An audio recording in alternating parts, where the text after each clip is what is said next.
Hey guys, Justen from Square Hub Real Estate Group. I'm here to give you a little rundown of what is involved when you want to build your own home. So I get clients who will ask me, one of our options is to buy here, but we're also open to building. So the difference between the two is drastically different for the reasons, basically financing is what it comes down to, and the upfront money that it takes in order to pursue the idea of building your own house. Now, from my experience, when you start to build, you have to really sit down. I think the first step would be to meet with the builder and have a conversation of what you're looking for in that home. Like, what's the perfect house for you? So lay it out all on the table and then have that conversation of what it's going to cost per square foot and understanding what finished square footage costs and unfinished square footage costs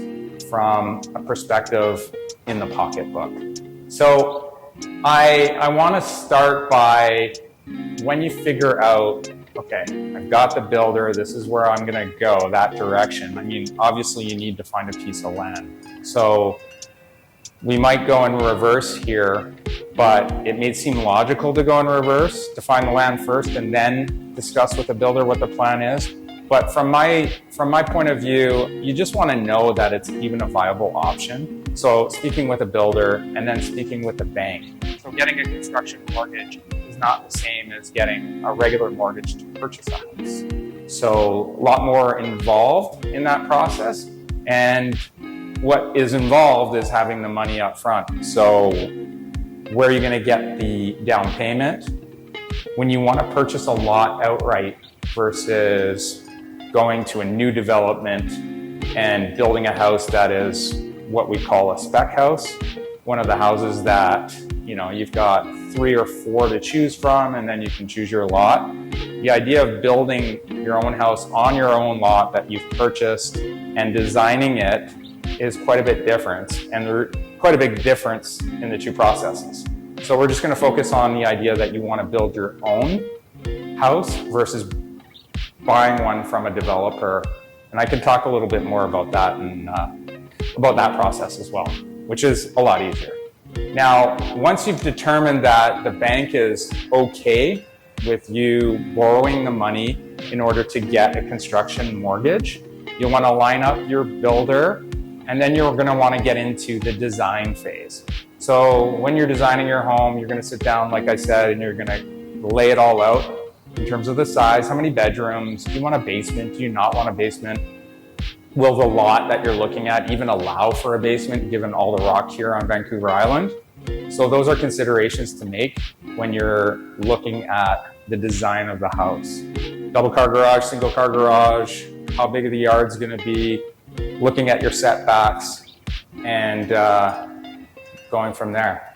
So once you've decided, okay, this is our plan, we've done the design, you're going to have to take that design and send it out for engineering. So the engineer is going to spend anywhere up to a month reviewing those documents, your whole design, just to determine can what you've designed be carried on the load, etc. So with that, once those documents come back, they're signed and sealed by the engineer, then you can submit to your municipality for building permit. So that building permit process can take, City of Victoria, they're talking 2 months. I recently have gone through building permit in Souk, which took 9 months, which is unbelievable in terms of time. It is, it's costly. In that case, we unfortunately lost our financing, which was at a great rate, sub 5%, which, as we all know, doesn't exist anymore, especially for a construction mortgage. And once you get your plans approved, the builder will take over and you'll start with whatever requirements are needed for the lot. So if your lot is not ready for foundation, then in that case, they're going to have to prep that lot. So whether it's blasting or taking out gravel, whatever the case may be, cutting down trees, that prep will be required to be done at that time. Most municipalities won't let you do that prep in advance of getting your building permit. So What you're going to do is hand it off to the builder. You're going to need a contract for your financing with that builder. Banks won't let you, unfortunately, do a handshake deal with your builder. It's required to have a building contract so that the bank is protected in case you, as the buyer or the homeowner building the home, can't follow through or can't finish the project. Then the bank is going to come in and take over in your shoes, basically, at the end of the day, and finish that home, which is not what they want to do. So you're going to be looking at a long process, anywhere from probably 7 months to a year to finalize your construction. And once you get to that point, you've got a lot of choices to make up until then. So you're going to be hit with, obviously, design in terms of colors, tiles, carpet, flooring, paint colors.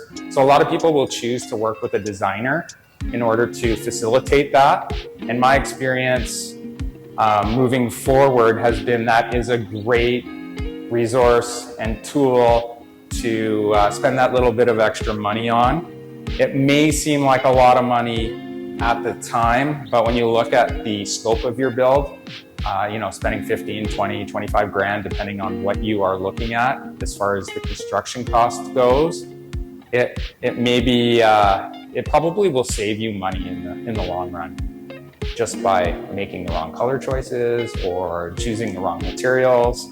So it's really helpful to have someone guide you through that process. And then once you've figured out all of that, and this is like an ongoing step through the whole thing. So it's not one meeting. You're going to get several meetings or several questions along the way that will come up. And once you've made all your decisions and the plan is moving forward, you're going to have to do continuous walkthroughs of the home just to see that everything is moving ahead according to plan.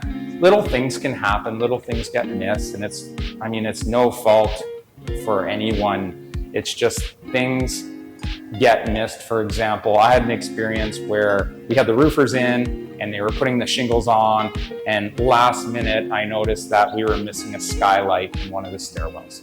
Nobody had caught it. It was on the plans, but nobody had noticed. So last minute, they went and cut out the skylight and they shingled around it, so no harm, no foul. So that is one of the situations that it's important. I mean, even when it comes down to like where your electrical switches are, the lighting, all of that sort of thing. If you have a particular desire to maybe have a heated toilet seat, it's good to make sure that you got the plug in right next to the toilet. So as you get closer to the end, that's the exciting part. As you see the building get painted, all your choices come together. There's nothing better than coming up to your new house, driving up and seeing, hey, we designed this, we built this, and it's all coming to fruition. So good luck with your build, and reach out if you have any questions, or if you need to find a lot, I can help you with that.